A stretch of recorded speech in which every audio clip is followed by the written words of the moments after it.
Hi family, ಎಲ್ಲರೂ ಹೇಗಿದ್ದೀರಾ? ಇದು ಗುರುವಾರದ ಕಂಟಿನ್ಯೂಷನ್ ವ್ಲಾಗ್ ಆಗಿರುತ್ತೆ. ಗುರು ಪೌರ್ಣಮಿಯ ದಿನವೇ ಸಂಜೆ ಬಂದು ಮತ್ತೆ ಫ್ರೆಶ್ ಅಪ್ ಆಗಿ ಪೂಜೆ ಎಲ್ಲ ಮಾಡೋಣ ಅಂತ ಪೂಜೆಗೆ ರೆಡಿ ಆಗ್ತಾ ಇದ್ದೆ.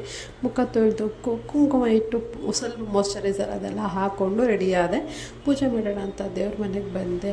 ಯಾಕೋ ಕರ್ಪೂರನೇ ಹಾರೋಯ್ತು. ಅದಾದಮೇಲೆ ಬೇಗ ಪೂಜೆ ಮಾಡೋಣ ಅಂತ ಮಾಡ್ತಾ ಇದ್ದೆ. ಯಾಕೋ ಸ್ವಲ್ಪ ಸುಸ್ತಾಗ್ತಾ ಇತ್ತು. ಬೆಳಗ್ಗೆಯಿಂದ ಒಂದು ತೊಟ್ಟು ನೀರು ಕುಡಿದಲೇ ನಾನು ಉಪವಾಸ ಮಾಡಿದಂಥದ್ದು.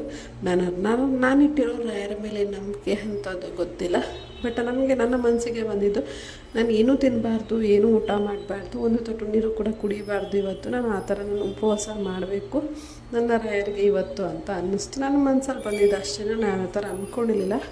ನಾನು ಮಾಡೋ ಅಂಥ ರೀತಿಯೇ ನಾನು ಮಾಡ್ತಾಯಿದ್ದೆ ಅಷ್ಟೇ. ಅದಾದಮೇಲೆ ಪೂಜೆ ಎಲ್ಲ ಮಾಡಿ ಅರಿಶಿನ ಕುಂಕುಮ ಇಟ್ಕೊಂಡು ನೈವೇದ್ಯಕ್ಕೆ ಅವಲಕ್ಕಿ, ಬಾಳೆಹಣ್ಣು, ಸ್ವಲ್ಪ ಕಾಯಿ, ಸ್ವಲ್ಪ ಸಕ್ಕರೆ ಹಾಕಿ ಪ್ರಸಾದ ಮಾಡಿದೆ. ಪ್ರಸಾದ ಕೂಡ ಇಟ್ಟು ಪೂಜೆ ಎಲ್ಲ ಮಾಡಿ ಒಂದು 10 ನಿಮಿಷ ಅಲ್ಲೇ ಕೂತ್ಕೊಂಡು ಪೂಜೆಯ ರಾಘವೇಂದ್ರಾಯ ಸತ್ತಧರ್ಮರತಾಯ ಚ ಭಜತಾ ಕಲ್ಪವೃಕ್ಷಾಯ ನಮಃ ಕಾಮಧೇನುವೇ ಅಂತ ಸ್ವಲ್ಪ ಹೊತ್ತು ಒಂದು 5-10 ಸಲ ಜಪ ಮಾಡಿ ಆದಮೇಲೆ ನಾನು ಬುಕ್ ಬರೀತಾ ಇರ್ತೀನಲ್ಲ, ಸೊ ಅವ್ರ ಬುಕ್ಕು ಒಂದು ಲೈನ್ ಕೂಡ ಬರೆದು ಅದನ್ನು ಕೂಡ ಎತ್ತಿಟ್ಟಾದಮೇಲೆ ಸ್ವಲ್ಪ ಹೊತ್ತು ಅಲ್ಲೇ ಕೂತು ಸ್ವಲ್ಪ ಧ್ಯಾನ ಎಲ್ಲ ಮಾಡಿ ಎದ್ದು ಬಂದೆ.